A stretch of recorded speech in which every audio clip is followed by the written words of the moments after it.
Hey everyone, it's Carissa Wiley at sprinkledwithglitter.com. Thanks for joining me today. Today I am playing along with my friends over at Concord 9th, and we are celebrating our favorite things from Concord for 2024. And I have chosen this bunch of balloons bundle to create with. I think this is such a fun and easy way to create easy birthday cards. This bundle includes a stamp set and this stencil set, which I think is the real genius and the real star of the show. There's this balloon cluster background that you can create. So this is kind of a few stencil sets within a stencil set, if that makes sense. There is this stencil, which creates this hooray word and a couple of large balloons. I think this is fabulous as well. And then a third kind of set where you can create an all over balloon design on a background. So there's so many ways that you can use this stencil set, and stencils, of course, make creating so easy. Then there is the die set, which includes a smaller balloon, a large balloon, and some dies that die cut the stamp sentiments. Now here's the color palette I'll be using today. It's Wildberry, Watermelon, Creamsicle, Honeycomb, Lemongrass, and Juniper, and it includes my favorite color from Concord 9th. You know it, it is Watermelon. I decided to kind of mix it in to create these birthday cards today that are so much fun. They're so colorful. Now here's the deal with this large hooray stencil, which I'm creating with. It is designed to kind of line up with an A2 panel. So you can see that the right-hand side of my stencil is aligned with the right-hand side of my cardstock. But the thing that I didn't realize when I was creating with this is that my panel is not A2. It is actually 4.5 by 5.5 inches. It was a little bit off. And so when I go to line up the second line, it's a little bit off. So the measuring that I'm going to do in just a bit is not necessary if you're using an A2 size card base. You can see I'm starting out by stenciling the H with Wildberry and that second O with Creamsicle ink. And you can see to align the second layer here, the second row, the R and the Y, I was kind of doing a little measuring, and you can see it's just off of that left-hand side. Now, if this panel had measured 4.25 inches like it was supposed to, and like I thought it would, then that left-hand side of the stencil would just line up with the left-hand side of the cardstock. And you know where I learned this? I learned this from Megan Andrew.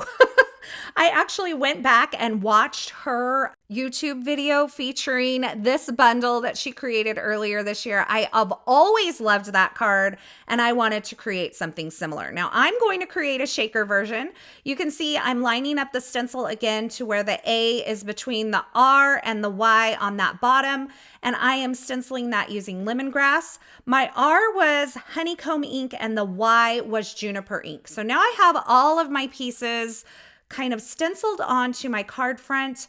And now I'm taking the small balloon die from that bunch of balloons die set, and I am lining it up between the H and the O. And I decided I wanted it to sit a little bit higher than those. So I'm die cutting that into my card front. Now I'm going to make a shaker out of this, which I think is a fun little alternative for just using the stencils on their own. You know me, I love a good shaker card. I love some good shine. So I carefully removed that low tack tape that I used to hold my die in place as I ran it through my die cut machine. And now I have a panel of white cardstock that's going to be my backer for the shaker window. I'm blending on some watermelon ink because it's my favorite. And I am going to allow this watermelon balloon to be kind of the focal image of my card front. So I'm just blending a little bit darker towards the bottom and a little lighter towards the top, just like I did with the letters that are on this card front. And then I will trim this down to fit behind that little balloon opening. I'm taking the bow from the stamp set and stamping it in some black ink along the top of that panel. And I'll use the coordinating die to die cut that out. Now for the string, I stamped that underneath the balloon, and you can see I've run that little bow through the die cut machine and die cut that down. And then I will take an A2 layering die and trim this down. Now this A2 die set is from Spellbinders. I use it quite a bit. You probably saw me use it in an earlier video today. If you haven't checked that out, be sure to check that out. This is my second video of the day. But this is going to allow me to create a perfectly sized panel for an A2 size card. Now I flipped this panel over to the back and I added some liquid glue around that balloon opening, and then I placed a small piece of acetate along the back side. I'm just going to place an acrylic block over that as it dries. Then once it's dry, I flipped it over to the front and I added the little die cut bow right there, kind of overlapping that balloon window, and I did offset it to the left side just a little bit on purpose. Now I have the Let's Celebrate sentiment stamp from the Bunch of Balloons stamp set, and I think I want to stamp it onto my card front, but I'm not sure and I don't want to ruin it at this point. So I'm going to position it where I think I want it, and I am going to actually bring in a piece of acetate and place it over the top of my entire panel here. This is going to allow me to kind of do a test stamping of this sentiment on my card project without ruining my panel, because like I said, I'm not sure if I'm going to like it. So I'm inking it up in some black ink and stamping it right over the top onto that acetate, and that's going to allow me to visualize this stamped image on this card panel in that positioning. You can see I'm holding it up, and I decided I liked it. So I'm going to go ahead and remove that acetate from over the top of my panel, and then I can ink my stamp again and stamp it in the exact same spot because I haven't moved anything. So again, just inking that up and some Gina K Obsidian Amalgam ink and stamping that right over the top, allowing it to overlap the design that's already there. Now I decided I wanted it to be just slightly more intense, so I inked it up again and stamped it again. Now, isn't that the beauty of the Misty stamping tool? You can just stamp over and over again until you get it the depth that you want it.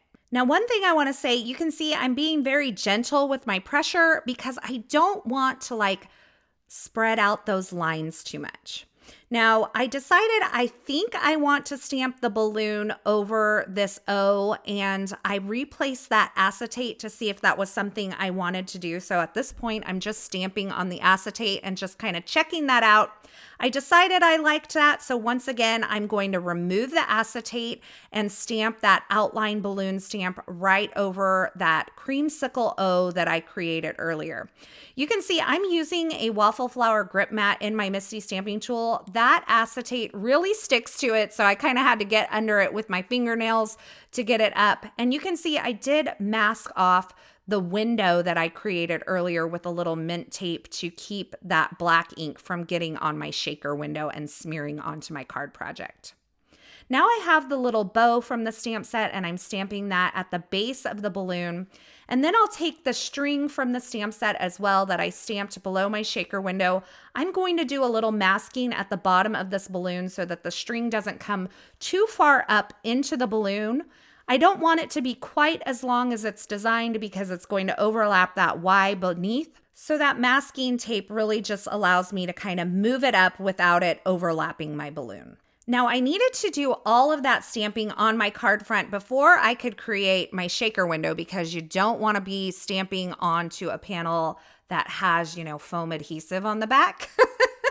Ask me how I know. So once I had my panel stamped, I went ahead and added some foam adhesive on the back side of this card front. You can see I've created a closed-in well using my foam adhesive right around that balloon window, and I'm using some super shiny star confetti. This is from High Supply. I have had this in my stash forever, and it's one of my favorites. I've scooped it in there with a little tasting spoon, and I've removed the backer from the foam adhesive just around that shaker window, and I'm adding that panel where I did the watermelon ink blending to make this balloon a watermelon pink shaker balloon. Isn't that so much fun? I love the way that this card turned out with that little shaker window as the focal point. I've die cut a piece of matte silver cardstock to kind of create a layer behind my shaker panel.